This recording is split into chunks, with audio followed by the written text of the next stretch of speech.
বিশাল নাহৰকটীয়া মহাবিদ্যালয়ৰ সমূহ শিক্ষকবৃন্দ, পৰিচালনা সমিতিৰ বিষয়ববীয়াসকল,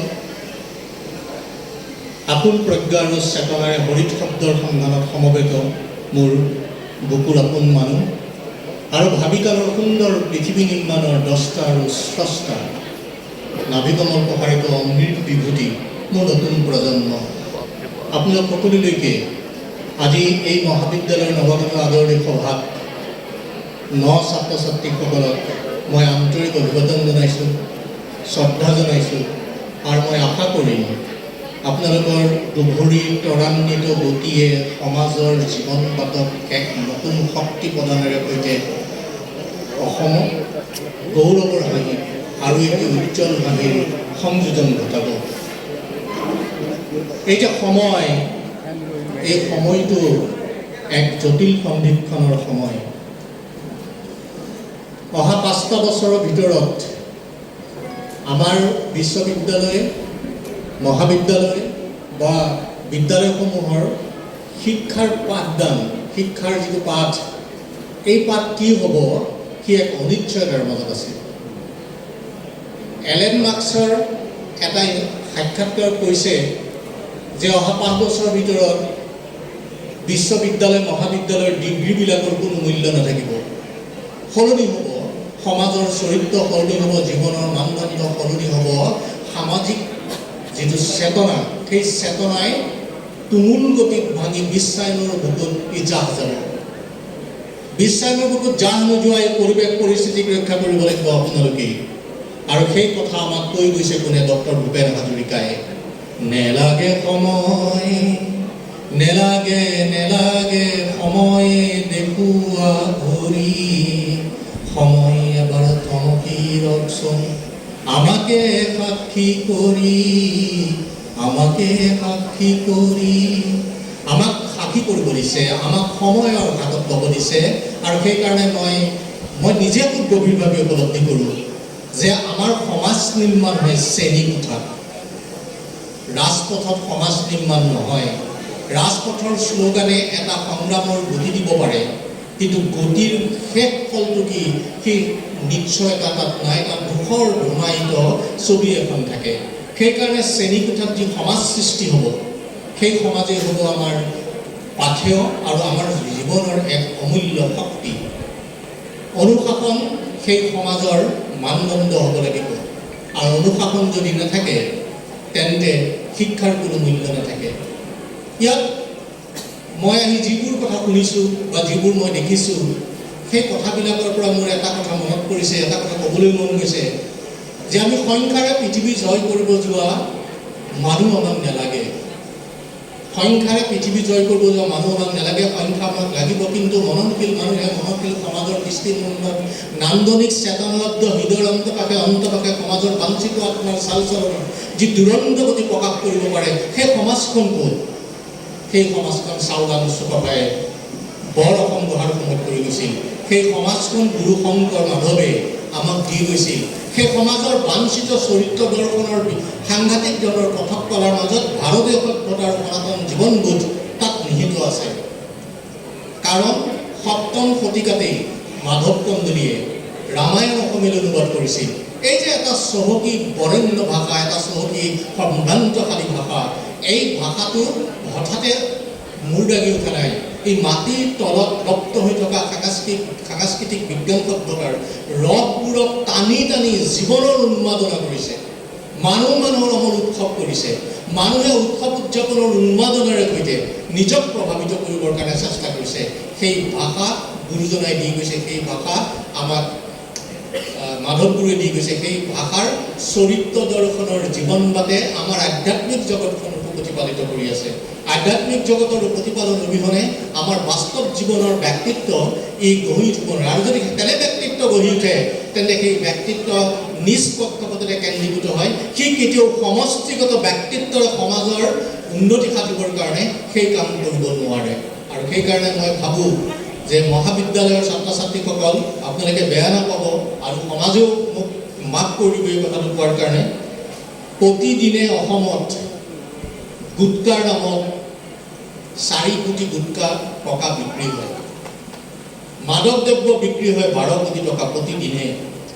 আৰু এই যে 4 কোটি টকাৰ গুটখা বিক্ৰী হয়, ৰাগিয়াল বস্তু বিক্ৰী হয়, ইয়াৰ অধিকাংশ বিক্ৰী অৰ্থাৎ শতকৰা 80% নতুন প্ৰজন্মৰ শৰীৰৰ ভিতৰলৈ যায়। শ্ৰীকৃষ্ণই অৰ্জুনক বাছি লৈছিল কিহৰ কাৰণে? অৰ্জুন এক দুৰন্ত শক্তি, নতুন জীৱন, নতুন প্ৰাণ, নতুন চেতনাৰ সৈতে উজ্জীৱিত এটা শক্তি, আৰু সেইকাৰণে সেই শক্তিটোক শ্ৰীকৃষ্ণই বাছি লৈছিল। মই ছাত্ৰ ছাত্ৰীসকলক কওঁ যে আমি সকলোৱে কণী খাওঁ, কণী খাই আমি খুব ভাল পাওঁ। কণী 2 ধৰণে ভাঙে, এক বাহিৰৰ পৰা ভাঙে আৰু এক ভিতৰৰ পৰা ভাঙে। কণী যেতিয়া বাহিৰৰ পৰা ভাঙিব কণীৰ জীৱন সমাপ্ত, আৰু কণী যেতিয়া ভিতৰৰ পৰা ভাঙিব কণীৰ জীৱন আৰম্ভ। এই যে বিদ্যালয়খনৰ শ্ৰেণীকোঠাই শব্দ নিৰ্মিত কৰি এই শিক্ষকসকলে যিবোৰ শব্দৰে সৈতে তোমালোকক চহকী কৰিব খুজিছে, সেই শব্দবোৰ এটা শব্দ নহয়। শব্দ মানে অভিবাদন, শব্দ মানে অভিনন্দন, শব্দ মানে প্ৰগতি, শব্দ মানে সংযোজন, শব্দ মানে দুৰন্ত শক্তিৰ স্পীড আকাংক্ষাৰ বিদ্যুৎ সম এই গতিকে। শব্দক যেতিয়া আমি লালন কৰোঁ, শব্দক যেতিয়া আমি পালন কৰোঁ, তেতিয়া দৃষ্টিনন্দন নান্দনিক ৰূপ এটাই আমাৰ ভিতৰত ক্ৰিয়া কৰি থাকে। মই কৃষ্ণৰ কথা ক'লো অলপ আগতে। কৃষ্ণক মই খুব ভাল পাওঁ আৰু মহাদেৱকো মই খুব ভাল পাওঁ। এই যে বিসংগতিবিলাক আমাৰ সমাজত ঘটিছে, সেই বিসংগতিবিলাকক সংগতিলৈ ৰূপান্তৰ কৰা আটাইতকৈ অপূৰ্ব শক্তিটো হৈছে মহাদেৱ।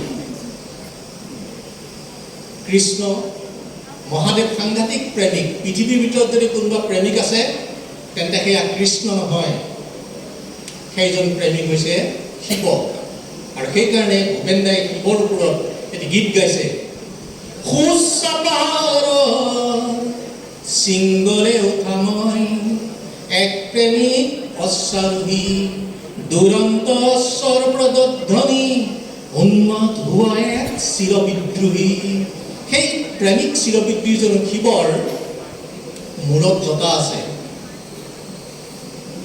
জটাৰ ভিতৰত গংগা, তাৰ এটা জোন, ডিঙিত আছে সাপ, কঁকালত আছে নৰমুণ্ডা, গাত আছে চিতা ভস্ম, আৰু ঘূৰি ফুৰে গৰু এটাৰ ওপৰত।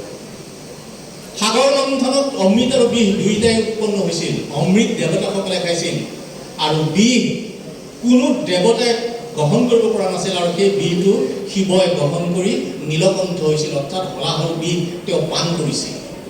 এই যে শিৱৰ তাত ইমানবিলাক বিসংগতি, এই বিসংগতিবিলাক যিজনে সংগতিলৈ ৰূপান্তৰ কৰিব পাৰে তেওঁ হৈছে মহাদেৱ। আৰু সেইকাৰণে শিৱৰ এই চৰিত্ৰটো মই খুব ভাল পাওঁ। আমি পঢ়া শুনা কৰিব নোৱাৰোঁ, আমি কোনোবা এটা বিষয়ত কম নম্বৰ পাইছোঁ, আমাৰ পঢ়াত বিসংগতি এটা ৰৈ গৈছে। যেতিয়া এই ধৰণৰ মনোভংগী এটা মোৰ বুকুত খোপনি ফুটে, তেতিয়া মই শিৱৰ সেই বিসংগতি ৰূপটোক মই নিজৰ বুকুৰ মাজলৈ টানি আনো, আৰু টানি আনি পেলাই মই কওঁ যে শিৱৰ এই বিসংগতি ৰূপটোৱেই পৃথিৱীক সংগতিৰ বাট দেখুৱাই আছে, আৰু সেই সংগতি সংহতিলৈ ৰূপান্তৰ হৈছে। সেই সংগতি ঐক্য সম্প্ৰীতিৰ কথা কৈছে, সেই ঐক্য সম্প্ৰীতিৰ কথাই মন্দিৰৰ ঘণ্টাধ্বনি হৈছে। সেই মন্দিৰৰ ঘণ্টাধ্বনি যেতিয়া কাণত বাজে, ভৰিৰ পৰা মূৰলৈ আধ্যাত্মিক বন্দনাত মানুহ পৃথিৱীৰ শোভাযাত্ৰা হৈ পৰে। শিৱৰ সেই শক্তিখিনি মই ভাল পাওঁ। আৰু মই শ্ৰীকৃষ্ণৰ কথা ক'লোঁ। এই যে শ্ৰীকৃষ্ণ কিয় ভাল পাওঁ? শ্ৰীকৃষ্ণই সৰুতে মাটি খাইছিল, মাটি খোৱা দেখি মাক যশোদাই তাক কোবাইছিল, শ্ৰীকৃষ্ণ দৌৰি গৈছিল, মাক যশোদাই কাণত ধৰি কোবাই মুখখন মেলিব দিছিল, আৰু মুখখন যেতিয়া কৃষ্ণই মেলিছিল সমগ্ৰ বিশ্ব ব্ৰহ্মাণ্ড কৃষ্ণৰ মুখৰ ভিতৰত ঘূৰি আছিল, আৰু সেই দৃশ্য দেখি মাক যশোদা মূৰ্ছা গৈছিল। আপোনালোকে কল্পনা কৰক, যিজন শ্ৰীকৃষ্ণৰ মুখৰ ভিতৰত সমগ্ৰ বিশ্ব ব্ৰহ্মাণ্ড ঘূৰি আছিল, সেইজন শ্ৰীকৃষ্ণই কৌৰৱৰ ৰাজসভাত শান্তি দূতৰূপে পাণ্ডৱৰ বাবে পিতামহ ভীষ্ম, কুলগুৰু কৃপাচাৰ্য, গুৰু দ্ৰোণাচাৰ্য আৰু বিদুৰৰ সন্মুখত ধৃতৰাষ্ট্ৰক মাত্ৰ 5খন গাঁও বিচাৰিছিল। অৰ্থাৎ সমগ্ৰ বিশ্ব ব্ৰহ্মাণ্ডৰ গৰাকী। ভাবিলে আচৰিত লাগে। আৰু সেই কৃষ্ণ যি হাতত সুদৰ্শন চক্ৰ লৈ থাকে, আৰু সেই সুদৰ্শন চক্ৰ যেতিয়া শিশুপালে প্ৰথমটো গালি দিছিল, সেই গালিতে শিশুপালৰ ডিঙিটো কাটি মাটিত পেলাই দিব পৰা শক্তি থকা শ্ৰীকৃষ্ণই আন 99টা গালি শিশুপালৰ সহ্য কৰিছে। এই সহ্য আৰু ধৈৰ্য এই গোটেই কথাটো আমাৰ আছে। মই ভাৰতীয় সভ্যতা সংস্কৃতিৰ বুকুত মহাভাৰত ৰামায়ণ গীতাৰ যিটো দৃষ্টিনন্দন নান্দনিকতা আৰু সেই নান্দনিকতাই যে আমাক পৃথিৱীৰ এক শক্তিশালী সম্পদ আধ্যাত্মিক আৰু বৌদ্ধিক জগতৰ প্ৰজ্ঞাৰ চেতনাৰ বিপুল সম্ভাৰৰূপে অমিতাভ মৰ্যাদা দি আছে, সেই কথাটো আমি পাহৰি গৈছোঁ। নতুন প্ৰজন্মই আমি মোবাইলত ব্যস্ত হৈ আছোঁ। মই গুগল কৰিবলৈ মই মনা নকৰোঁ, ইনষ্টাগ্ৰাম কৰিবলৈ মই মনা নকৰোঁ, হোৱাটছএপ কৰিবলৈ মই মনা নকৰোঁ, মোবাইল ব্যৱহাৰ কৰিবলৈ মই মনা নকৰোঁ, কিন্তু মোৰ ছাত্ৰ ছাত্ৰীসকল এটা কথা মনত ৰাখিব, গুগল বা ইণ্টাৰনেটে আমাক তথ্য দিব, কিন্তু তত্ত্ব দিব নোৱাৰে। আমি যেতিয়ালৈকে তত্ত্ব নাপাম তেতিয়ালৈকে তথ্য লৈ থাকিলে আমি কেংগেৰু ৰাগঠেং দুখনৰ দৰে কোঙা হ'ম। আমি কেতিয়াও কেংগেৰু ৰাগঠেং দুখনৰ দৰে কোঙা হ'ব পৰা শক্তি আমাক আৰ্যভট্টই দিয়া নাই। বুদ্ধিবৃক্ষৰ তলত বুদ্ধদেৱে সেই জ্ঞান লাভ কৰা শক্তিটোৱে আমাক কেংগেৰু ৰাগঠেং দুখনৰ দৰে হ'বলৈ শিকোৱা নাই। বুদ্ধ দৰ্শনৰ বিশাল বাটটো যেতিয়া নালন্দা বিশ্ববিদ্যালয়ত সেই গ্ৰন্থসমূহ সংৰক্ষিত হৈছিল, 90 লাখ গ্ৰন্থ, আৰু সেই 90 লাখ গ্ৰন্থক যেতিয়া বিদেশী শক্তিয়ে জ্বলাইছিল, ছমাহ ধৰি নালন্দাৰ আকাশত ধোঁৱাৰ কুণ্ডলী পকাই পৰিছিল। আৰু সেই গ্ৰন্থসমূহ যদি নুপুৰিলহেঁতেন, ধ্বংস নহ'লহেঁতেন, ভাৰতবৰ্ষৰ শক্তি আটাইতকৈ শক্তিশালী থাকিলহেঁতেন। মোৰ প্ৰিয় ছাত্ৰ ছাত্ৰীসকল, তোমালোকে এটা কথা মন কৰিবা, পৃথিৱীৰ 106খন দেশৰ ভিতৰত মাত্ৰ 2খন দেশক বাদ দি বাকী সকলো দেশে ভাৰতক সন্মান কৰে, ভাৰতক ভয় কৰে, সমীহ কৰে। ইয়াৰ কাৰণটো কি? APJ আব্দুল কালামৰ ৰাসায়নিক বোমাকেইটা নেকি? বিশাল সেনাবাহিনী নেকি? AK-47 নেকি? এইবোৰ একো নহয়। পৃথিৱীৰ বিভিন্ন দেশে ভাৰতবৰ্ষক ভয় কৰে এইটো কাৰণেই যে ভাৰতৰ জ্ঞানৰ যিটো শক্তি, সংস্কৃত ভাষাৰ যিটো শক্তি, আধ্যাত্মিক চেতনাৰ যিটো শক্তি, প্ৰজ্ঞাৰ বাটৰ দুৰন্ত সূৰ্যসম পোহৰৰ বিশাল নান্দনিক ৰূপটোৰ যি গতিবেগ, সেই গতিবেগ পৃথিৱীৰ কোনো দেশত নাই। আৰু সেইকাৰণে সেই গতিবেগ আমি ধৰিব লাগিব। মই আমাৰ কোঁৱৰ ডাঙৰীয়া মোৰ ওচৰত ৰৈ আছে কাৰণে মোৰ কথা এটা ঘপককৈ মনত পৰি গ'ল যে অতীত কালত যেতিয়া আমাৰ আশ্ৰমত শিক্ষা গ্ৰহণ কৰা হৈছিল, তেতিয়া ৰজা মহাৰজাৰ ল'ৰা ছোৱালীবিলাকৰ খবৰ ল'বলৈ ৰজা মহাৰজাসকল গৈছিল। আৰু ৰজা মহাৰজাসকলে কি কৰিছিল যে মোক বাটত যেনেকৈ আজি NCC কেডেটসকলে অভিবাদন জনাই ভিতৰলৈ সোমোৱাই দিছিল, তেনেকৈ গেটৰ বাহিৰতে ৰজা মহাৰজাসকল ৰৈছিল, ৰাজ কাপোৰ খুলিছিল, মুকুট খুলিছিল, অস্ত্ৰ শস্ত্ৰ থৈ দিছিল, আৰু সেনাবাহিনী লোকসকলক বাহিৰতে থৈ এখন সাধাৰণ কাপোৰ কিনি ৰজাই নাঙত ভৰিৰে সৈতে আশ্ৰমলৈ গৈ গুৰুৰ ওচৰত সাষ্টাংগে দীঘলী কৰিছিল। তাৰপিছত অন্য খবৰ বাতিবোৰ লৈছিল। তাহানি শিক্ষা ব্যৱস্থাৰ এই পৰম্পৰাটো ভাৰতবৰ্ষত আছিল, আৰু সংস্কৃত শিক্ষা ব্যৱস্থাৰ বাবে সেই কথাটো আছিল। সংস্কৃত পৃথিৱীৰ আটাইতকৈ বেছি শব্দ থকা দ্বিতীয় ভাষা। প্ৰথম ভাষাটো হৈছে পালি ভাষা, প্ৰাকৃত ভাষা। এতিয়া সংস্কৃত নাছাই এবাৰ টকিং কম্পিউটাৰ নিৰ্মাণ কৰিবৰ কাৰণে ভাষা বিচাৰিলে। নাছাৰ সেই ভাষা বিচৰাৰ কালত আটাইতকৈ বেছি ভাষাটো আহিলে ইংৰাজী ভাষা। টকিং কম্পিউটাৰৰ বিবেক নাই, টকিং কম্পিউটাৰৰ মগজু নাই। যেতিয়া আই ন' হিম বুলি ক'ব, টকিং কম্পিউটাৰে ন'টোৰ A আৰু W নাইকিয়া কৰি দিব, দি N-O হ'ল, অৰ্থাৎ গোটেই বাক্যটোৱে বিকলাংগ। তেতিয়া দ্বিতীয় এটা ভাষা বিচাৰিলে, আৰু দ্বিতীয় ভাষাটো আটাইতকৈ চহকীৰূপে জিলিকি উঠিল সংস্কৃত ভাষা। এতিয়া টকিং কম্পিউটাৰ আজিৰ যোনে জানে সি সংস্কৃত নাজানে, যি সংস্কৃত জানে সি টকিং কম্পিউটাৰ নাজানে। মোৰ দেউতা ঢুকাইছে, মই পণ্ডিত এজন মাতি আনিছোঁ, পণ্ডিতজনে নাম মন্ত্ৰ গাইছে, হোম কৰিছে, কিবা কৰিছে, কিন্তু পণ্ডিতজনে কি মন্ত্ৰ উচ্চাৰণ কৰিছে মই নাজানো। মন্ত্ৰ শেষ হৈছে, মই কেইটামান পইচা দিছোঁ, পণ্ডিত খোজ আৰু ময়ো খোজ। আজি সংস্কৃতৰ সেই অৱস্থাটো হৈছে। নদীৰ গৰা খহাৰ দৰে হুৰা হুৰে কলিব ধৰিছে আমাৰ মাতৃভাষাৰ জীৱন কাল। সকলো মৌলিক চিন্তা উদ্গীৰণ হয়, উদ্ভাৱন হয় মৌলিক চিন্তাৰ দ্বাৰা। আমাৰ ভাষা বহুত চহকী। 1000 বছৰ আগৰ পৰা অনাখৰি মানুহৰ মুখে মুখে প্ৰচলিত হৈ অহা আকুতি, মালিতা, বিয়ানাম, আইনাম, মণিপুৰৰ গীত, জনাগাভৰুৰ গীত, কুশল কোঁৱৰৰ গীত, মণিৰাম দেৱানৰ গীত, বিহুনাম, ভেকুলী বিয়াৰ নাম, এই ফকৰা যোজনা, এইবোৰ আমাৰ 1000 বছৰ ধৰি এই পৰ্যায়ক্ৰমে আহি আহি আজিৰ আধুনিক যুগত ই এটা নব্য ৰূপ ধাৰণ কৰিছে। আৰু এই নব্য ৰূপ ধাৰণ কৰাৰ যিটো চৰিত্ৰ দৰ্শন, সেইটো পৃথিৱীৰ অন্য কোনো ভাষাত নাই। সেইকাৰণে মই যেতিয়া মোৰ ঘৰলৈ মোৰ কোনো বন্ধু আহে বা কোনোবা অগ্ৰজন যদি আহে, মই তেতিয়া মোৰ ছোৱালীজনীক মাতি পেলাই কওঁ যে মা ৰাইমছ এটা কোৱাচোন।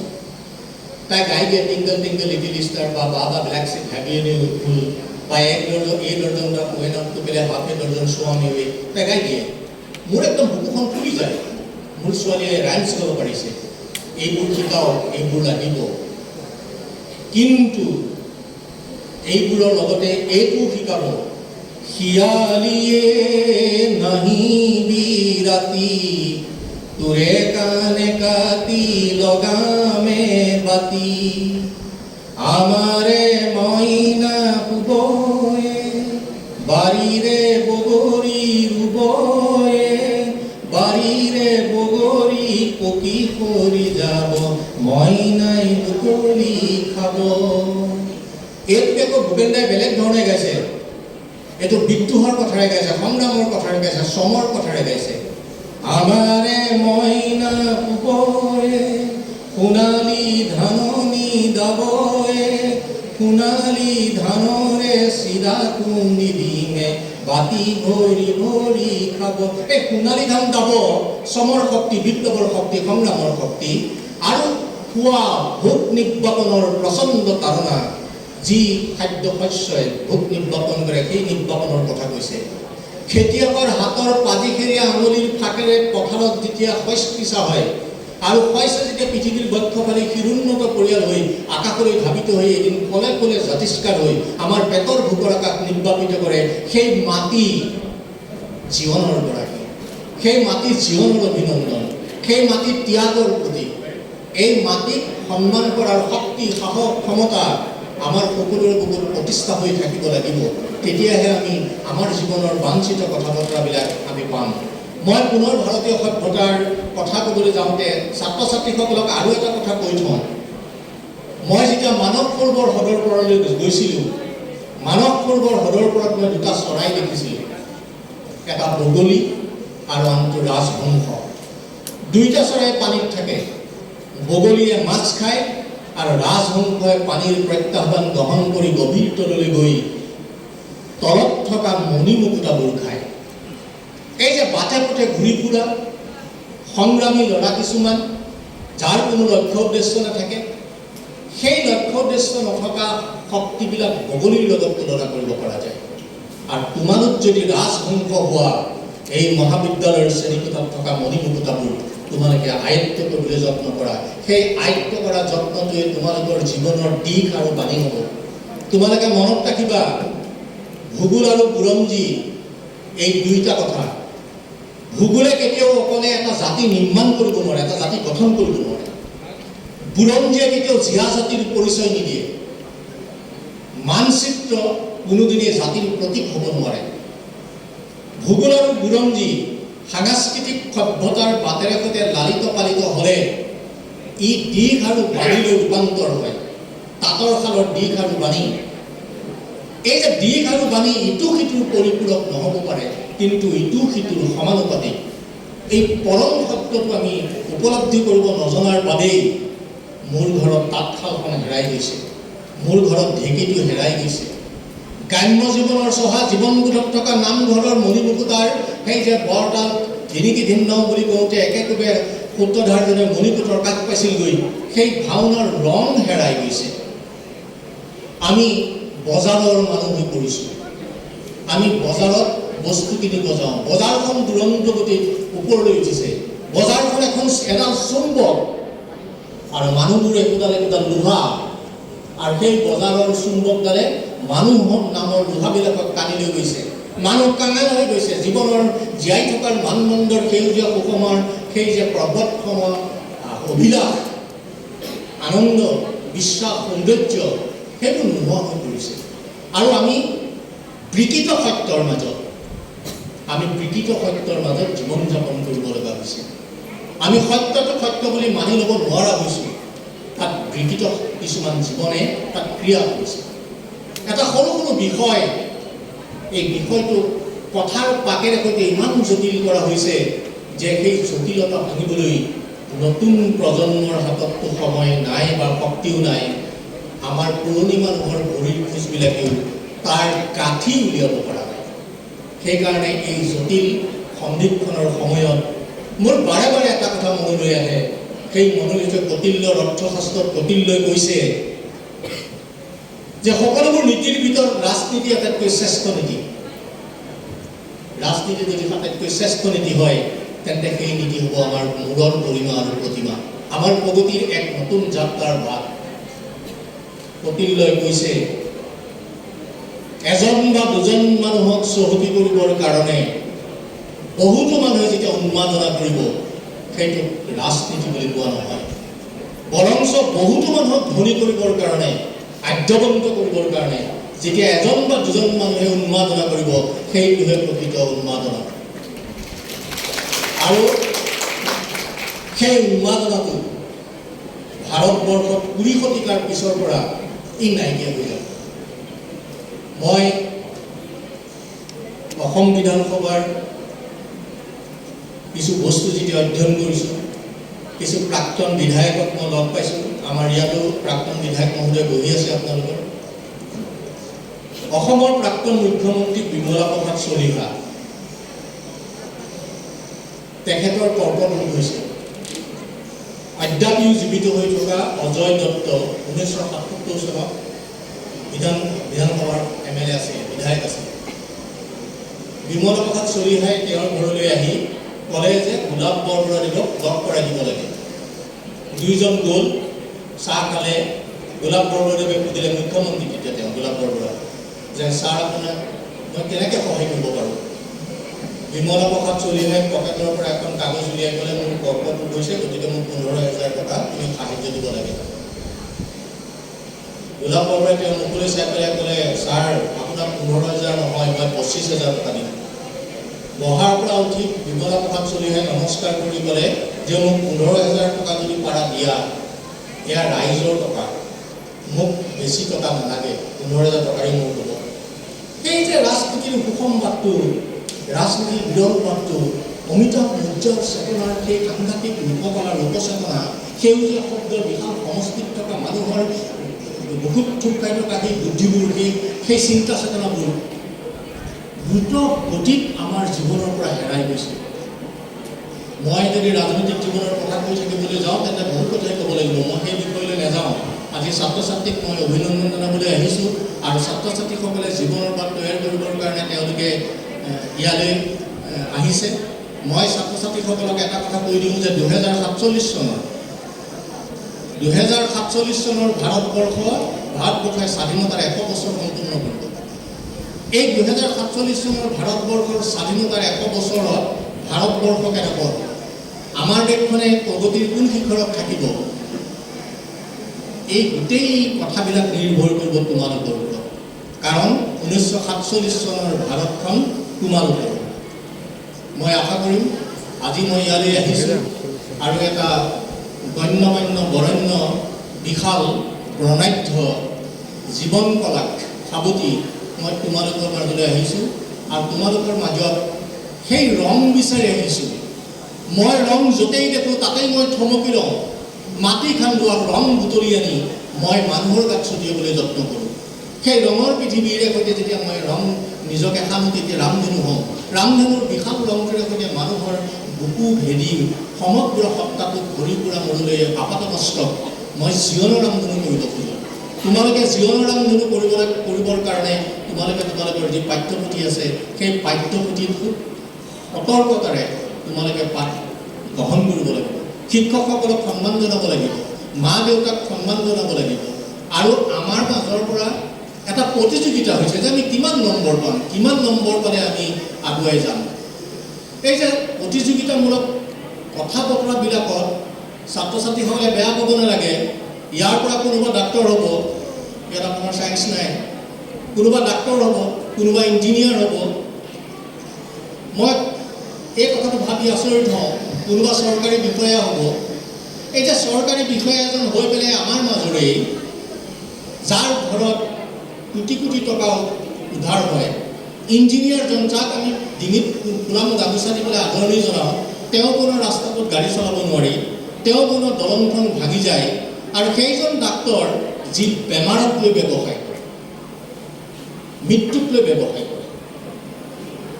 এইটো মননশীল বিদ্যালয়ত মননশীল মানুহৰ লোকচেতনাৰ সৈতে সম্পৃক্ত নোহোৱা পৰিশীলিত মানুহ হ'ব নোৱাৰাৰ বাবেই সমাজখন বিভাজিত হৈছে। এই যে সমাজখন বিভাজিত হৈছে, এটা শ্ৰেণীকোঠা, তাত এখন ব্লেকবোৰ্ড আছে, 40জন ছাত্ৰ ছাত্ৰী আছে, এজন শিক্ষকে পঢ়াইছে, এজন শিক্ষকে যি পাঠ পঢ়াইছে সেইটো সকলোৱে শুনিছে। যেতিয়া পৰীক্ষা হ'ল, ফলাফল ওলাল, তেতিয়া আমি দেখিলোঁ যে কেইজনমান প্ৰথম বিভাগত, কেইজনমান দ্বিতীয় বিভাগত, কেইজনমান তৃতীয় বিভাগত, কিছুমান ফেইল কৰিছে। এই শ্ৰেণী বিভাজনটো কাহানিৰে পৰাই আছে। মই যেতিয়া মোৰ অফিচত পঢ়োঁ, যেতিয়া মোৰ এচিটো নচলে, মই সেইটো ভাল কৰিব নোৱাৰোঁ। মই এচিৰ মেকানিকটোক মাতিব লাগিব, প্লাম্বাৰটোক পানীৰ কাৰণে মাতিব লাগিব। এই শ্ৰেণী বিভাজনটো তেতিয়াৰ পৰাই আছে আৰু থাকিব। আৰু সেইকাৰণে মই ছাত্ৰ ছাত্ৰীসকলক এটা কথা ক'ব খোজোঁ, আমি কি পালোঁ কি নাপালোঁ সেইটোতকৈ আমি কি হ'লোঁ, মানুহ হ'ব পাৰিছোঁ নে নাই, এই কথাটোৰ ওপৰত আটাইতকৈ বেছি গুৰুত্ব দিব লাগিব। মই বিমানবন্দৰৰ পৰা ইয়ালৈ আহি থাকোঁতে মোক দুজন শিক্ষকে লৈ আহিছিলে, আৰু গোটেই বাটটোত আমি গ্ৰাম্য জীৱনৰ চহা জীৱনৰ কথা পাতি আহিছিলোঁ, নামঘৰৰ কথা পাতি আহিছিলোঁ, ভাওনাৰ কথা পাতি আহিছিলোঁ, জীৱনৰ কথা পাতি আহিছিলোঁ। আমাৰ ল'ৰালি কালত মই পথাৰত পিটিছিলোঁ, গৰু চৰাইছিলোঁ, হাল বাইছিলোঁ, ভুই ৰুইছিলোঁ, ভাগৱত পাঠৰ ভাগৱত সমাদৰত অংশগ্ৰহণ কৰিছিলোঁ, পথাৰত হাল বাই পেলাই ঘৰলৈ খেতি কৰি আনিছিলোঁ। এই যে মোৰ ল'ৰালি কালৰ যিটো জীৱনকাল, সেই জীৱনকালটোৱে মোক মানুহৰ পৃথিৱী এখনৰ সন্ধান দি আছে।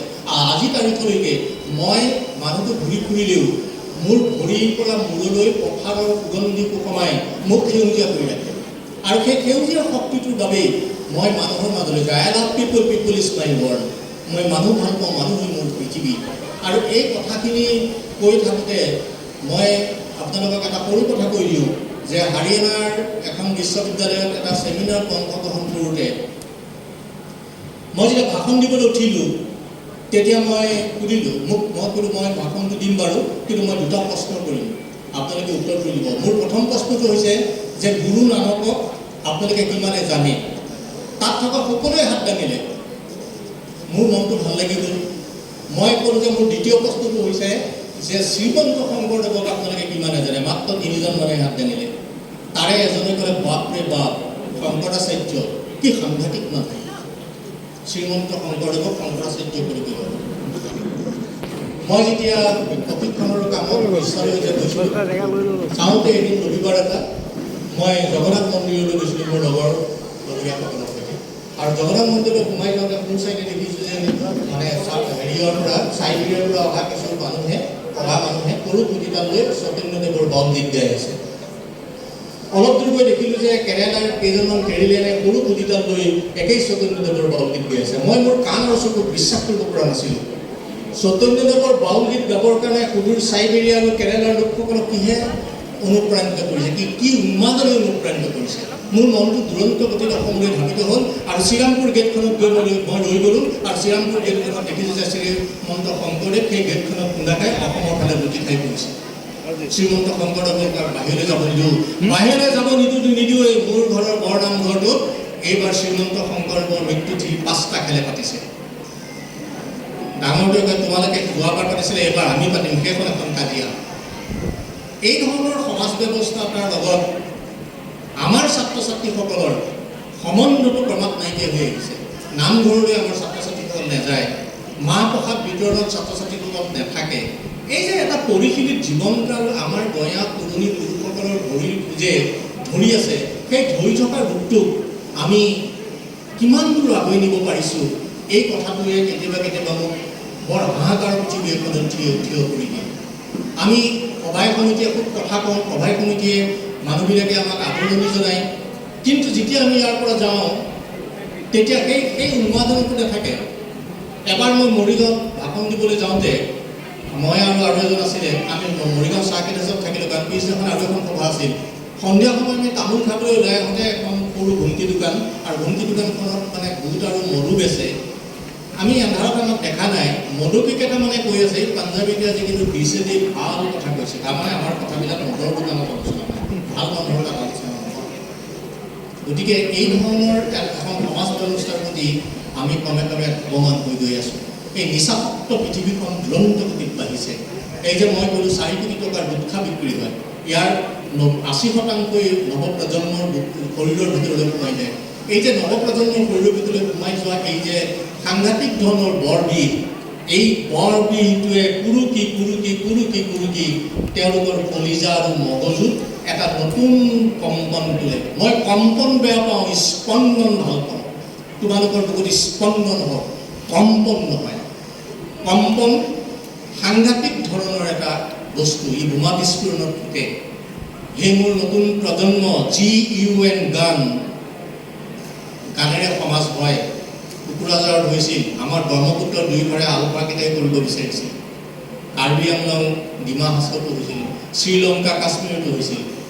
কিন্তু GUN গানৰ সমাজখন বৰ খন্তেকীয়া। সেই সমাজ চিৰদিন নাথাকে। গত আকাৰে গা দন্ত্যান গান সাহিত্য, ইয়াৰ সমাজখন বৰ গতিশীল আৰু মননশীল। আৰু এই গানৰ পৃথিৱীখনৰ বাবেই এই অকুৱা পকুৱা গামোচা এখন যেন বালিত মেলি থোৱা আছে। এইখন গামোচা পৰম পুত্ৰ শীততে ৰ'দে পুৱাইছে, শীততে ৰ'দে পুৱাইছে। এই যে ব্ৰহ্মপুত্ৰখনৰ লগত গামোচাখন, এইটো সাংঘাতিক ধৰণৰ কথা। মই আকৌ মোৰ বক্তৃতাৰ পিছলৈ উভতি গৈ পেলাই মই ক'ব খুজিছোঁ, এই যে মই শিয়ালিয়ে নাহিবি ৰাতি বুলি কৈছিলোঁ আৰু টিংকল টিংকল লিটিল ষ্টাৰ বুলি কৈছিলোঁ। এই শিয়ালিয়ে নাহিবি ৰাতিৰ পৰা লুই তৰে পানী যাবি ও বৈ, লুই তৰে পানী যাবি ও বৈ, সন্ধিয়া লুই তৰ পানী সোণোৱালি, চহৰে নগৰে যাবি ও বৈ। এইটো শিয়ালিয়ে নাহিবি ৰাতিৰ পৰা হৈছে, টিংকল টিংকল লিটিল ষ্টাৰ পৰা একো নহয়। আৰু এই যে আমাৰ এটা বৰগীত আছে, শংকৰ গুৰুৰ বৰগীত, শুন শুন ৰে সুৰ বৈৰী প্ৰমাণা, নিশাচৰণা শনিদানা,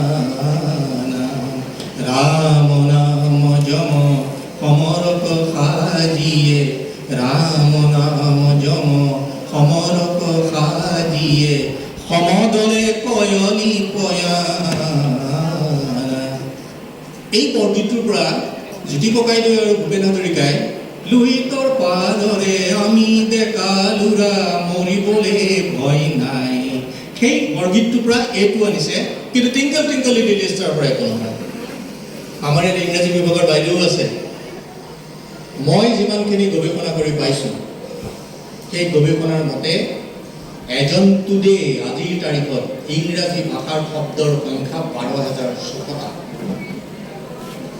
ডক্টৰ বসন্ত কুমাৰ গোস্বামীয়ে যিখন বহল অসমীয়া অভিধান প্ৰণয়ন কৰি আছে, সেই অভিধানখনত শব্দৰ সংখ্যা হৈছে 1,17,000 অসমীয়া শব্দ। মাৰাঠী ভাষাৰ শব্দৰ সংখ্যা 48,000, 60,000 বঙালী ভাষাৰ শব্দ, গুজৰাটী ভাষাৰ শব্দৰ সংখ্যা 45,000, হিন্দী ভাষাৰ শব্দৰ সংখ্যা 47,000, 3,70,000 শব্দ সংস্কৃতৰ আৰু 3,71,000 শব্দ প্ৰাকৃত ভাষা। এই যে মই যিমানখিনি ভাষাৰ কথা ক'লোঁ ইংৰাজীত বাদ দি, গোটেইখিনি ভাৰতৰ মাটিৰ শব্দ। এই দেশখন কিমান চহকী ভাষাৰ হিচাপে, এই কথাটোলৈ আমি গৌৰৱ আৰু ধন্য হোৱা উচিত। এই ধন্য যদি আমি হ'ব নোৱাৰোঁ, তেন্তে আমাৰ ভাষাই এদিন হেৰাই যাব। আজি বহুতেই কৈ আছে অসমীয়া ভাষা সংকটৰ গৰাহত। সেই মোৰ নতুন প্ৰজন্ম, অসমীয়া ভাষা মৰিব নোৱাৰে, অসমীয়া ভাষা নমৰে, এই কথাটো মই আজি কৈ গ'লোঁ। আমাৰ ভাষাত লক্ষাধিক প্ৰকাশিত গ্ৰন্থ আছে, আমাৰ ভাষাত অভিধান আছে, আমাৰ ভাষাত ব্যাকৰণ আছে, আমাৰ ভাষাত ধ্বনিগতভাৱেও বৈজ্ঞানিক আৰু ব্যাকৰণিকভাৱেও ই বৈজ্ঞানিক।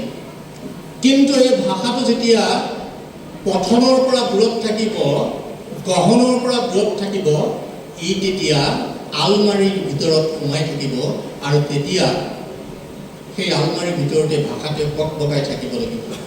মই PhDৰ কামত যেতিয়া হায়দৰাবাদৰ নেশ্যনেল লাইব্ৰেৰীলৈ গৈছিলোঁ আৰু কিতাপবোৰ যেতিয়া মই চাই আছিলোঁ, তেতিয়া মই লাইব্ৰেৰীজনক মাতি পেলাই সুধিলোঁ যে এইটো আলমাৰী এইটো বন্ধ কৰি ৰাখিছে আৰু এখন পৰ্দা দি ৰাখিছে, ইয়াৰ কাৰণটো কি? কৈছে আপুনি চাব খুজিছে নেকি? মোৰতো হয়। আপুনি গা ধুই আহিছে নেকি? মইতো সদায় গা ধুওঁ। তেওঁ পৰ্দাখন খুলি তলাটো খুলি দিলে আৰু তাত একেলগে আছে ভাগৱত, গীতা, ৰামায়ণ, মহাভাৰত, পুৰাণ, বাইবেল, গুৰুগ্ৰন্থ চাহেব। এটা আলমাৰীৰ ভিতৰত সৰ্বধৰ্ম গ্ৰন্থৰ আকুতি আৰু মিনতি আৰু সমাদৃত পৃথিৱীক বিলাব পৰা ঐক্যময়নৰ শব্দ সম্ভাৰৰ বিপুল যাত্ৰাটোৱে এইটোৱে সেইটোক সাবলি আছে আৰু আমি সেইবোৰৰ ইতিহাস নাজানি ৰাজপথত পুত্তলিকা জ্বলাই আমি ধৰ্মীয় উন্মাদনাৰ সৈতে সাম্প্ৰদায়িক দিশবাস্পৰ বাটেৰে সৈতে আমি খোজকাঢ়ো। এনে এখন সমাজ গুৰু শংকৰে দিয়া নাছিল, এনে এখন সমাজ মাধৱ গুৰুৱে দিয়া নাছিল, এনে এখন সমাজ চাওদাং চুকাফাই দিয়া নাছিল। মই এটা কথা উপলব্ধি কৰিছোঁ যে আমাৰ বহুত বিভাজিত শক্তিয়ে আমাৰ সমাজখনক ভাঙিবৰ কাৰণে চেষ্টা কৰি আছে আৰু সেই সমাজখন ভাঙি যোৱা সমাজখনক এবাৰ একত্ৰিত কৰি গ'ল উজনিৰ মহাপ্ৰলয়। বানপানী ওলাই গ'ল। বানপানী অকল ধ্বংসই নকৰে, ই পলস পেলাই যায় অনাগত দিনত খেতিয়কৰ বাতিখেৰীয়া হাতৰ আঙুলিৰে সৈতে শইচ সিঁচা পৃথিৱী এখন তৈয়াৰ কৰে আৰু সেই শইচ নদন বদন হৈ জিলিকি উঠে। এইবাৰ সেই পলস আছে, সেই পলসৰ লগতে আৰু এটা সাংঘাতিক পলস পেলাই থৈ গ'ল। সেই পলসটোৱে আৰু বানপানীয়ে ধুই নিলে এগাল মানুহৰ বুকুত গোট খাই থকা অভিশাপ, ঘৃণা, অপবাদ, ষড়যন্ত্ৰ আৰু সকলো মানুহ একত্ৰিত হ'ল। তাত কোনো ধৰ্ম নাছিল। বানপানী ওলাই যোৱাৰ পিছত আছিল কেৱল মানুহৰ পৃথিৱী, আছিল কেৱল মানুহৰ শক্তি, আছিল কেৱল মানুহৰ বন্দনাৰ এক বিপুল যাত্ৰাৰ শোভাযাত্ৰাৰ পূৰণৰ তলেদি যোৱা এক নৱজাগৰণৰ প্ৰভাৱ। বানপানীৰ সেই শক্তিটোৱে, প্ৰকৃতিৰ সেই শক্তিটোৱে আমাক বহুত কথাই শিকাই থৈ গ'ল আৰু সেই শিকাই থৈ যোৱা কথাখিনিৰ সৈতে নতুন প্ৰজন্ম তোমালোকৰ পৃথিৱীখনক যাবলৈ যত্ন কৰিবা। ইয়াত হয়তো মুছলমান ল'ৰা ছোৱালী আছে, ইয়াত হয়তো নেপালী ল'ৰা ছোৱালী আছে বা চাহ বাগানৰ ল'ৰা ছোৱালী আছে, কিন্তু আজিৰ তাৰিখত মই যেনেকৈ কোনজন নেপালী কোনজন চাহ বাগিচাৰ ল'ৰা ছোৱালী চিনি নাপাওঁ, তেনেকৈ আমাৰ পৃথিৱীখন যদি, আমাৰ সমাজখন যদি ভাবিত হ'ব পাৰে, সেইখনে তোমালোকৰ বাঞ্ছিত পৃথিৱীৰ আটাইতকৈ উল্লেখযোগ্য মানুহৰ পৃথিৱী হ'ব। মই ভাৰতবৰ্ষৰ বিভিন্ন ঠাইলৈ যেতিয়া গৈছোঁ, বিভিন্ন বিশ্ববিদ্যালয়লৈ যেতিয়া গৈছোঁ আৰু সেই বিশ্ববিদ্যালয়বিলাকত যেতিয়া মই ছাত্ৰ ছাত্ৰীসকলৰ লগত কথা বতৰা পাতোঁ, এবাৰ মোৰ এটা কথা মনত পৰিছে যে মহীশূৰৰ বিশ্ববিদ্যালয়ত যেতিয়া মই এটা ভাষণ দিবলৈ গৈছিলোঁ, তেতিয়া মই প্ৰথমতে এগৰাকী ছাত্ৰীক মাতি নেমি ক'লোঁ যে মই মহীশূৰৰ বিষয়ে অলপ কিছু জানিব বিচাৰোঁ, মোক কিছু তথ্য দিয়ক। তেওঁ লেপটপটো খুলি লৈ মনিটৰত খুব ধুনীয়াকৈ কিবা কিবি দেখুৱাই গ'ল। ৮ নম্বৰ পইণ্টটো যেতিয়া মই দিলোঁ, মোৰ ৮ নম্বৰ পইণ্টটো অলপ ডাঙৰ কৰি দিয়কচোন, তেওঁ ডাঙৰ কৰি দিলে। ৮ নম্বৰ পইণ্টটোত আছিলে যে মহীশূৰৰ হিন্দু ৰজাই 16শ শতিকাত ইংৰাজক জাহাজ ভাড়ালৈ দিছিল। এখন জাহাজৰ বহন ক্ষমতা 54 টন আৰু এখন দুখন জাহাজ ভাড়া দিয়া নাই, ভাড়া দিছে শতাধিক জাহাজ আৰু সেই জাহাজে সাগৰৰ পানী পশ্চিমীয়া এডোখৰ উদ্যোগত উৎপাদিত সামগ্ৰীবোৰ তুলি আনি আমাৰ দৰে অনুন্নত উন্নয়নশীল দেশবিলাকক বিক্ৰী কৰিছিল। এয়া 16শ শতিকাৰ মহীশূৰৰ জীৱনকালৰ যাত্ৰাৰ বিজ্ঞান সভ্যতাৰ চেতনা, জাহাজৰ চেতনা। আৰু আমি 1870 চনত আমি গৰু গাড়ী আৱিষ্কাৰ কৰিছোঁ। আমাৰ জনজীৱনৰ যিটো গতি সেইটো মহীশূৰতকৈ বহুত পিছত, ভাৰতবৰ্ষৰ অন্যান্য ৰাজ্যতকৈ আমাৰ বহুত পিছত। আৰু মই ভাষাৰ কথা যে কৈ আছিলোঁ, এই ভাষাৰ কথাখিনি কৈ থাকোঁতে মোৰ এটা কথা অতি ভালকৈ মনত পৰিছে। ছাত্ৰ ছাত্ৰীসকলেও এই কথাটো ভালকৈ মনত ৰখা দৰকাৰ। 1960 চন 1960 চনত অসমত বঙালী আৰু অসমীয়াৰ মাজত এটা সংঘাত সৃষ্টি হ'ল ভাষাক লৈ। আৰু এই ভাষাৰ সংঘাতত কেইবাজনো বঙালী লোক মৰিল আৰু অসমীয়াও মানুহ মৰিল। আমাৰ সূৰ্য বৰাক শিলিগুৰিত কাটি হত্যা কৰা হ'ল। সেইখিনি সময়ত কলিকতাত হাতত জোৰ লৈ লৈ বঙালীসকলে অসমীয়াৰ তেজ চাই আছামীয়াৰ তেজ চাই বুলি শ্লোগান দি ফুৰিছে, একদম সংগ্ৰামৰ শ্লোগান। আৰু এঠাইত এখন ৱালত এখন পোষ্টাৰ আহিলে আৰু সেই পোষ্টাৰখনত লিখা আছিলে যে ভূপেন হাজৰিকাৰ খুন চাই। ঋত্বিক ঘটকে সেই পোষ্টাৰখন দেখি পোষ্টাৰখনৰ কাষত ৰৈ আছে। অলপ পিছত ল'ৰা এটাই আৰু এখন পোষ্টাৰ লগাবলৈ হওঁতে ঋত্বিক ঘটকে তাক সেই একে পোষ্টাৰ চুলিত ধৰি দুপাত চৰ মাৰি ক'লে যে এইখন কোনে লগাব দিছে। ঋত্বিক ঘটকে পোষ্টাৰ দুখন ফালি পেলাই সমীৰ সিনহা, ঋত্বিক ঘটক আৰু ভূপেন হাজৰিকা সেই সময়ত সমীৰ সিনহাই লৈ আহিছে, কাৰণ বঙালীসকলৰ অত্যাচাৰ পলাব লগা হৈছে। আৰু গৈ পেলাই ভূপেন হাজৰিকা, ঋত্বিক ঘটক আৰু সমীৰ সিনহা গৈ এটা বেশ্যাৰ গলিত সোমাল। আৰু বেশ্যাৰ গলিত এগৰাকী বেশ্যাৰ ঘৰত তেওঁলোকে সোমাই পৰিল আৰু বেশ্যাগৰাকীয়ে খুব তেওঁলোকলৈ চালে। কিছু সময়ৰ পিছত বেশ্যাগৰাকীয়ে ক'লে যে বাহিৰত বঙালী আৰু অসমীয়াৰ মাজত কি হৈছে। তেওঁলোকৰ মুখত মাত নাই। ভূপেন দাই খুব ভয় খাইছে, ঋত্বিক ঘটকে খুব ভয় খাইছে। কিছু সময় পিছত বেশ্যাগৰাকীয়ে ক'লে আপোনালোকে ভাত খাব নেকি? ভূপেন দাই খাম বুলি ক'লে।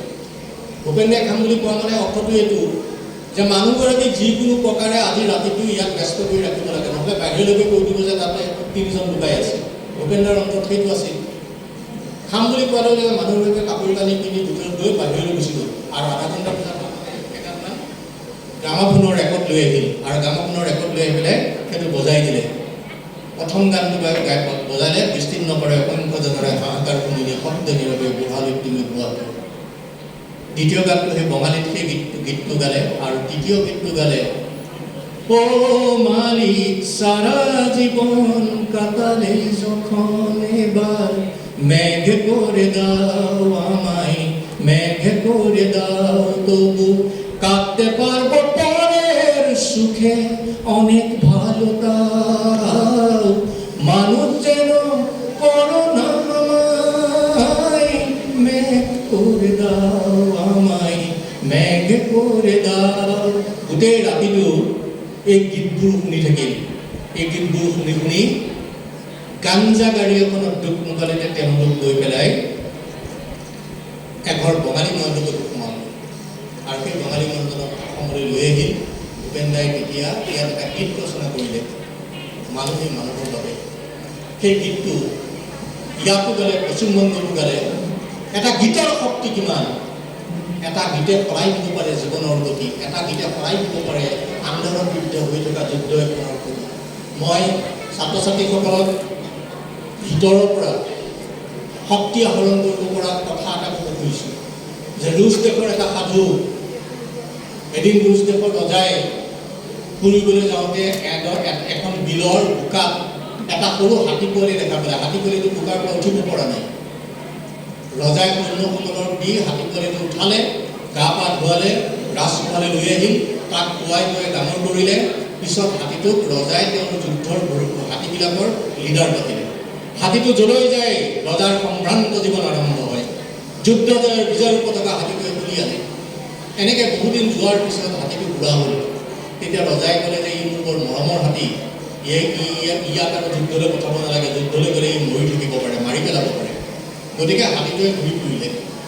ঘূৰি ফুৰোঁতে এই যিখন বিলত সৰু হাতী পোৱালিটো পৰিছিল, সেই বিলখনৰ বোকাত গৈ হাতীটো সোমাই গ'ল আৰু হাতীটো ওলাব নোৱাৰা হ'ল।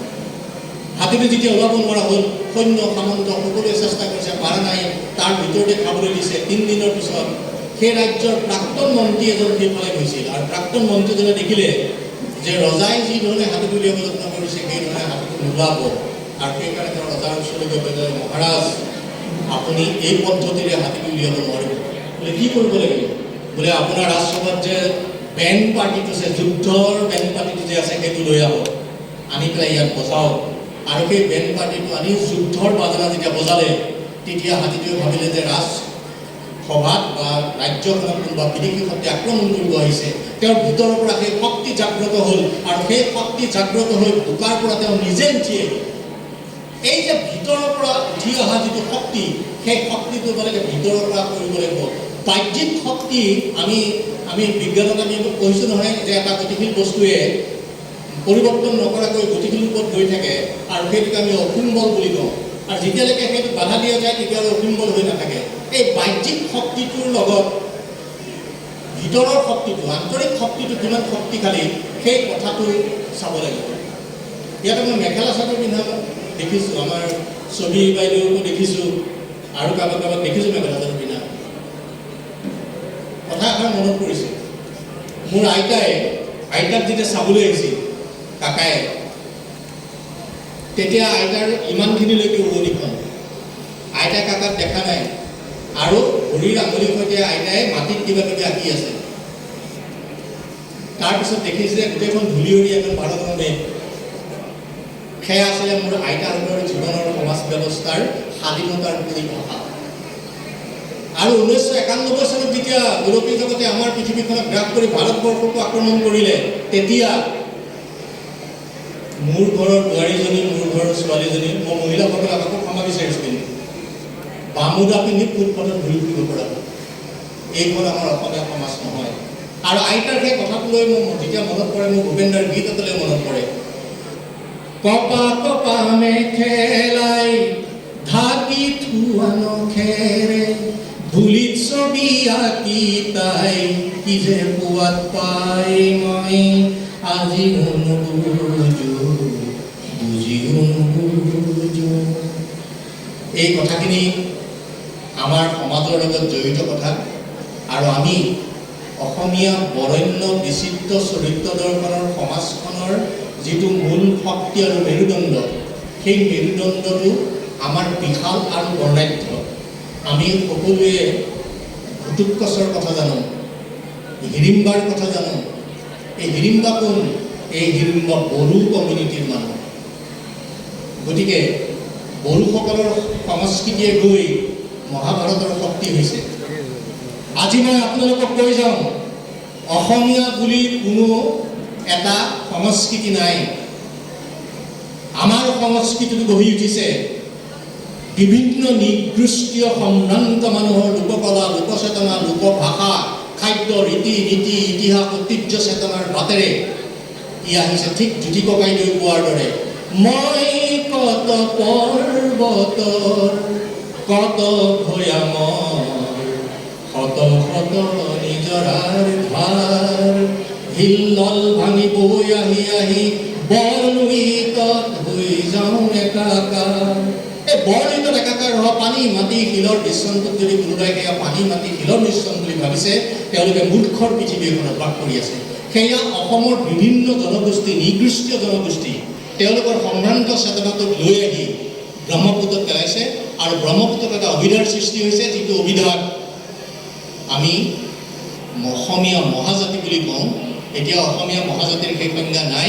আৰু সেই ব্ৰহ্মপুত্ৰই বংগোপসাগৰলৈ ঢাপলি মেলি পৃথিৱীৰ বিশাল জনসমুদ্ৰক এক নিৰ্দিষ্ট ভূখণ্ডত গুৰুশংকৰ মাধৱে, চাওলাং চুকাফাই সৃষ্টি কৰা মাটিৰ যিটো উৰ্বৰতাৰ সাংস্কৃতিক সমাজৰ বিপ্লৱ, আৰু সেই বিপ্লৱটো সমাজ গঠনৰ বিপ্লৱ, তাক দেখুৱাবৰ কাৰণে দুৰ্বাৰ চেষ্টা কৰিছে। গতিকে এই অতীত আমাৰ জীৱনৰ সেই কথা বতৰাবিলাক আমি কেতিয়াও পাহৰিলে নহ'ব। আমাৰ ভাষা, আমাৰ সংস্কৃতি, এই সকলোতে নিকৃষ্টীয়সকলৰ কথা বতৰাই আমাক তাহানিৰে পৰা চহকী কৰি আছে। আৰু ভৱিষ্যতলৈকে চহকী কৰি ৰখাৰ বাটটো নতুন প্ৰজন্মই কাটিব লাগিব।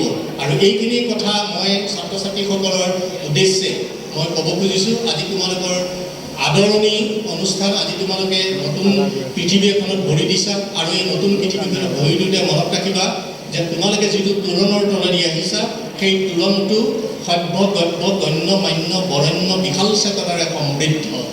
সেই তোৰণৰ সেই সন্মানটো তোমালোকে ৰক্ষা কৰিব পাৰিব লাগিব। তোমালোকে যদি ৰক্ষা কৰিব পাৰা, তেন্তে তোমালোকৰ জীৱন ধন্য হ'ব, সমাজ ধন্য হ'ব, তোমালোকৰ মা দেউতা ধন্য হ'ব, আৰু পৃথিৱীয়ে তোমালোকৰ বাবে হাত তালি বুজাব। এই কথাখিনি মই আশা কৰোঁ যে তোমালোকে খুব ভালদৰে শিকিবা। মই আগতেও কৈছোঁ যে শ্ৰেণীকোঠাত সমাজ সৃষ্টি হয়। আৰু জাতীয় জাতিৰ জীৱন গঠন কালত কলমৰ মাত আটাইতকৈ শক্তিশালী। গতিকে কলমৰ মাতটোক তোমালোকে নিখুঁতভাৱে, শুদ্ধভাৱে প্ৰয়োগ কৰিব পৰাৰ শক্তিটোক তোমালোকে চাবা। তোমালোকে কোনোদিনে ৰত্নাকৰৰ বাবে হাবিয়াস নকৰিবা। তোমালোকে কোনোদিনে দুৰ্যোধনৰ বাবে হাবিয়াস নকৰিবা, তোমালোকে কোনোদিনেই পুঁজি মন্থৰৰ বাবে হাবিয়াস নকৰিবা, তোমালোকে সদায় হাবিয়াস কৰিবা বিদুৰৰ বাবে, তোমালোকে সদায় হাবিয়াস কৰিবা ৰামচন্দ্ৰৰ বাবে। মই ৰামচন্দ্ৰৰ কথা কওঁতে এটা কথা মনলৈ আহিছে যে এচটা শিলত সাগৰ বান্ধি আছে, এচটা শিলত ৰামচন্দ্ৰ বহি আছে, আৰু তেনেকুৱাতে কেৰকেটুৱাই বাঁহপাত এটা আনি এবাৰ ফটককৈ সাগৰত টিকাই আকৌ তাত দিয়ে। ৩-৪বাৰ দিয়াৰ পিছত ৰামচন্দ্ৰ উঠি গৈ পেলাই কেৰকেটুৱাক কৈছে যে তুমি কি কৰি আছা? এইটো ছাত্ৰ ছাত্ৰীসকলে শুনিবলগীয়া কথা যে তুমি কি কৰি আছা? কেৰকেটুৱাই ক'লে তুমি তোমাৰ লগত কথা পাতিবলৈ সময় নাই, আমাৰ ৰামপ্ৰভুৰ ঘৈণীয়েকক ৰাৱণে পলুৱাই নিছে, এতিয়া তালৈ যাবৰ কাৰণে মই সেইটো বান্ধি আছোঁ, বোলে তোমাৰ বাঁহপাতটা কি কাম কৰিব? তেতিয়া কেৰকেটুৱাই অতি উল্লেখযোগ্য কথা কৈছে যে মোৰ বাঁহপাতটোৱে সেতু বন্ধনত সহায় কৰিবলৈ নকৰে সেই কথাটো মোৰ বাবে ডাঙৰ কথা নহয়। যেতিয়া এই সেতু বন্ধনৰ বিষয়ে কোনো বুৰঞ্জী লিখিব, সেইদিনাখন মোৰ নামটো সোণালী আখৰেৰে লিখা থাকিব, আৰু তোমাৰ নামটো এচটা শিলত বহি থকা এটা মানে ধুনীয়া মানুহ বুলি লিখা থাকিব। ৰামচন্দ্ৰ গৈ শিল চৰত আকৌ বহিল। এইটো ৰাৱণক হত্যা কৰাৰ পিছত তেনেকুৱাতে এগৰাকী নাৰীৰ চাহ ক্ৰমান্বয়ে ৰামচন্দ্ৰৰ পৰা আগুৱাই গৈছে। ৰামচন্দ্ৰই দেখিলে কোনোবা নাৰী এগৰাকী, এই গতিকে ৰামচন্দ্ৰ থিয় হৈ ঘূৰি চাই পেলাই দেখিলে যে এগৰাকী খুব সুন্দৰ নাৰী, আৰু ৰামচন্দ্ৰই তেওঁক নমস্কাৰ জনালে। তেতিয়া ক'লে যে আই আপুনি কোন? বোলে মই ৰাৱণৰ পত্নী মনোন্দৰী, আপোনাৰ দুখৰ মই সমবেদনা জনাইছোঁ, মই আপোনাক কি ধৰণে মানে আশ্বাস দিম মই ক'ব পৰা নাই, আপুনি কিয় আহিছিল? কৈছে মই এইটো চাবলৈ আহিছিলোঁ যে যি ৰাৱণক কোনেও হত্যা কৰিব নোৱাৰে, নৱগ্ৰহ যি ভৰিৰে গচকি থাকে, সেই ৰাৱণক মাৰিব পৰা শক্তি থকা মানুহজন কেনেকুৱা হ'ব লাগিব, মই তাকে চাবলৈ আহিছিলোঁ। ৰামচন্দ্ৰই হাত জোৰ কৰি ক'লে যে আই আপুনি কি দেখিলে? বোলে মই দেখিলোঁ আপোনাক এগৰাকী নাৰী অহাৰ লগে আপুনি নমস্কাৰ জনালে, আমাৰ সেইজনে এগৰাকী নাৰীক বনৰ পৰা তুলি লৈ আহিলে। এই পাৰ্থক্যটো আমাৰ ভাৰতীয় সভ্যতাৰ বাবে আটাইতকৈ বিশাল বাদৰ কাম, আৰু এই কামটো আমি সকলোৱে কৰাৰ বাবে যত্নবান হৈ থাকিব লাগিব। ৰামায়ণ পঢ়িবলৈ যত্ন কৰিবা, অলপ অলপকৈ পঢ়া, বয়স হোৱা নাই, গীতা পঢ়া, মহাভাৰত পঢ়া, আৰু গীতা ৰামায়ণ মহাভাৰত পঢ়িলেই বিশাল ভাৰতৰ ইমূৰ সিমূৰ দিহিঙে দিপাঙে থকা সভ্যতা সংস্কৃতিৰ বাটটোত নতুন ৰূপত তোমালোকৰ চকুত উদিত হ'ব। এই কথাখিনি ক'লোঁ, বৰ বেছি দীঘলীয়া নকৰোঁ। মোৰ বুকুত এটা উৎসাহে বাঁহ লৈছে, বহিদিহীন পানীৰ সোঁতত বৈ যোৱা সেই পানীৰ ঢৌবোৰে জীৱনৰ কথা ক'বলৈ আৰম্ভ কৰিছে। এই ঢৌবোৰ মোৰ চকুৰ সন্মুখত বহি আছে। ঢৌবোৰৰ চকুত দেখিছোঁ বিজয় উল্লাসৰ মাত। তেওঁলোকৰ বুকুৰ ঢিপ ঢিপ হৃৎপিণ্ডৰ কঁপনিত ভয় নাই, আছে আগুৱাই যোৱাৰ স্পীড আকাংক্ষাৰ বাঞ্ছিত চেতনা। সেই বহিদিহিঙৰ সুৰে সুৰে পানীৰ মাতে মাতে যেতিয়া ৰ'দৰ চানিকি পৰে, আৰু সেই ৰ'দে যেতিয়া কথা ক'ব, সেয়াই হ'ব জীৱনৰ অতুল্য অমূল্য অমিতাভ শক্তিৰ জীৱন প্ৰেৰণাৰ বাট। মই নাহৰকটীয়া মহাবিদ্যালয়ৰ সকলো শিক্ষক, ছাত্ৰ ছাত্ৰী, পৰিচালনা সমিতি, এই অঞ্চলৰ কৃতধি ধীমান ৰাইজ সকলোকে মোক আজি এই শব্দশিল্পৰ দিহিংপৰীয়া শব্দশিল্পৰ কথা বঁটা প্ৰদান কৰাৰ বাবে মই আন্তৰিকভাৱে কৃতজ্ঞতা জনাইছোঁ। দৰাচলতে পদটো এই উপহাৰটো মই কিয় পালোঁ মই নিজেও নাজানো, কাৰণ কিছুদিন মই ইয়াত আছিলোঁ, অৱশ্যে তিনিচুকীয়াত আছিলোঁ, কিন্তু মই ভাবোঁ যে আমাৰ কোঁৱৰ চাহাবৰ এইটো বিশেষ অনুগ্ৰহ যেন লাগিছে মোক। সি যি কি নহওক প্ৰাপ্য বুলি কৈছে, মই মানি লৈছোঁ। মই কেতিয়াও কাৰো অনুগ্ৰহত জীয়াই নাথাকোঁ। মই য'ত থিয় হওঁ সেয়া মোৰ নিজৰ শক্তিৰে থিয় হওঁ, আৰু সেই শক্তিটোকেই মই প্ৰবল ৰূপত প্ৰতিষ্ঠা কৰিবৰ কাৰণে অসমৰ দিহিঙে দিপাঙে ঘূৰি ফুৰিছোঁ। বড়োসকলৰ মাজত, কাৰ্বিসকলৰ মাজত গৈছোঁ, আৰু যেতিয়া কাৰ্বি বড়োসকলৰ মাজত গৈ মিচিংসকলৰ মাজত গৈ পেলাই যেতিয়া দেখিছোঁ আমাৰ সময় ভাঙিবলৈ আৰম্ভ কৰিছে, আৰু ভূপেন দাই সেই কথাটোকে কৈ গৈছে, কাৰ্বি আংলং অতি নুমলীয়া, চিভুঙৰ ফূৰ্তি বৈষ্ণৱ বুজিয়া, পিটিৰে নাজৰি মিচিং বাই ভনী, আমাৰ কুকুৰে তেজ ভকতি কৰিমেই চিৰদিনলৈ নিশেষ। এইখিনিলৈকে ঠিকেই আছে। ইয়াৰ পিছৰ যিটো লাইন, সেই লাইনটোৱে মোক খুব চিন্তান্বিত কৰি তোলে। কাৰ্বি বড়ো ৰাভা মিচিং মিলিলে অসমকে জিনো নাই।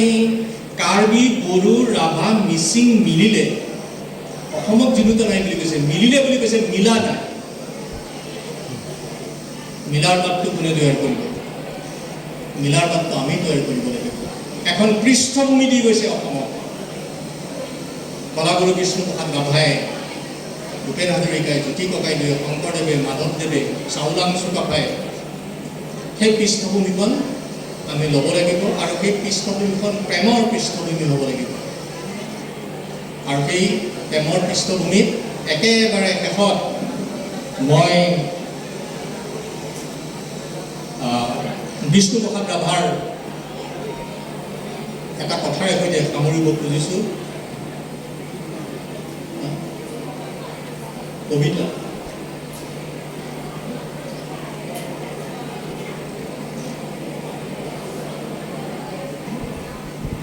কানে কানে মনৰ বাতৰি আনে, চিফুঙৰ সুৰে সুৰে হিয়ায়ো গান জোৰে। শুনিছানে সেই পৰাণ তলা মোৰ হৃদয়ৰ গোৱা গান। ভাল পোৱা তেওঁ যে নোপোৱা লগন মুকলি গ'ল, তেওঁ যে নোপোৱা। উপনিষদত এষাৰ কথা কোৱা হৈছে, যদি কেতিয়াবা পৃথিৱীৰ পৰা পোহৰবোৰ হেৰাই যায়, তেতিয়াহ'লে পৃথিৱীত কোনে পোহৰ দিব? তেতিয়া কোৱা হৈছে যে পৃথিৱীত সূৰ্যই পোহৰ দিব। পুনৰ কোৱা হৈছে সূৰ্য যদি কেতিয়াবা পৃথিৱীৰ পৰা হেৰাই যায়, তেতিয়াহ'লে পৃথিৱীত কোনে পোহৰ দিব? তেতিয়া কোৱা হৈছে যে বৰষুণে পোহৰ দিব, ডাৱৰে পোহৰ দিব, ঢেৰেকণিয়ে পোহৰ দিব, বিজুলীয়ে পোহৰ দিব। বৰষুণ, বিজুলী, ডাৱৰ, ঢেৰেকণি যদি কেতিয়াবা পৃথিৱীৰ পৰা হেৰাই যায়, তেন্তে পৃথিৱীত কোনে পোহৰ দিব? তেতিয়া কোৱা হৈছে যে জোনাকে পোহৰ দিব, জোনে পোহৰ দিব, তৰাই পোহৰ দিব। জোন জোনাক তৰাও যদি কেতিয়াবা পৃথিৱীৰ পৰা হেৰাই যায়, তেতিয়া পৃথিৱীত কোনে পোহৰ দিব? তেতিয়া অতি তাৎপৰ্যপূৰ্ণভাৱে এষাৰ কথা কোৱা হৈছে যে তেতিয়া পৃথিৱীত শব্দই পোহৰ দিব। এই শব্দৰ শক্তি ইমান শক্তিশালী, ই প্ৰচণ্ড জোৰেৰে মেচিন গানৰ বেৰেলৰ পৰা ওলোৱা বুলেটতকৈ ই মানুহৰ কলিজাত, মানুহৰ মগজুত ই আঘাত সানিব পাৰে। নাহৰকটীয়া মহাবিদ্যালয় সেই শব্দৰ সমষ্টিৰ বিশাল ভাণ্ডাৰ। সেই শব্দ সমষ্টিক তোমালোকে আয়ত্ব কৰা, তাকেই মই কামনা কৰিছোঁ। আৰু আমাৰ কোঁৱৰ ডাঙৰীয়াই এটি কবিতা আবৃত্তি কৰিবলৈ দিছে। মনত ইমান নাই কবিতাটো, তথাপিতো মই ভূপেনদাৰ এটা কবিতাৰে মই মোৰ বক্তৃতা সামৰণি মাৰিম। আৰু সকলোকে মোৰ বক্তৃতাৰ বাবে যদি কিবা কাৰোবাক আঘাত দিছোঁ, তাৰ বাবে ক্ষমা প্ৰাৰ্থনা মাগিছোঁ। আৰু মই অতিশয় কৃতজ্ঞতা স্বীকাৰ কৰিছোঁ এই বঁটাটোৰ বাবে। আৰু ইয়াৰ শিক্ষকসকল আৰু পৰিচালনা সমিতি আৰু আপোনালোকে বাহিৰৰ যিসকল লোক ইয়াত আহি বহি আছে, সেই সকলোকে মই সেৱা জনাইছোঁ। মান্য অনুসৰি সৰুসকলক মোৰ মৰম জনাইছোঁ আৰু নমস্কাৰ জনাইছোঁ। প্ৰচণ্ড ধুমুহাই প্ৰশ্ন কৰিলে মোক, তোমাৰ প্ৰাপ্য কি কোৱা? মনৰ দুৱাৰ মেলি নিৰ্ভীকভাৱে ক'লো, তোমাৰ শক্তি কিনি দিয়া।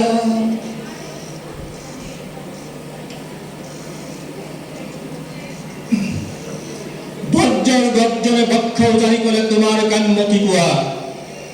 মই ক'লো বজ্ৰ, তোমাৰ উদাত্ত কণ্ঠটি দিয়া। এদিন আকাশে ক'লে, জনৈক গীতিকাৰে, অকণি আকাশ দেখো মাগে। তুমি বাৰু আজি কিয় কম্পিত কণ্ঠৰে মাগিছা সৰ্বকাশ সত্তা? মই ক'লো, তুমিয়েতো কৈছিলা ৰাতিপুৱা যিমানে বিলাহী দিবা সিমানে মহান হবা। তাৰে নাম সঁচা উদাৰতা। সেয়েহে আকাশ তুমি দিব যদি খুজিছা এই সংকীৰ্ণতাৰে দিয়া অৱদান ৰূপে তোমাৰ পূৰ্ণ বিশালতা। দিয়া যদি আজিয়েই দিয়া। মহাকাশে দিলে মোক বিশাল দৃষ্টি, ধুমুহাই দিলে মোক প্ৰচণ্ড শক্তি, বজ্ৰই দিলে মোক উদাত্ত কণ্ঠ আৰু দিলে সাহসৰ যুক্তি। বজ্ৰৰ কণ্ঠেৰে, ধুমুহাৰ শক্তিৰে, গীত গাই কপাম দিগন্ত দানৱৰ সমাজতো গাম মানৱৰ গীত কলিজাৰ সঁচাসুৰ কীৰ্ত মূৰ্খ মানুহৰ জীৱনৰ বিদ্যুৎ কিঞ্চিতো যদি দিব পাৰো আকাশ ধুমুহাৰো বৰ্জক তাৰ বাবে শতবাৰ পণিপাত কৰোঁ শতবাৰ পণিপাত কৰোঁ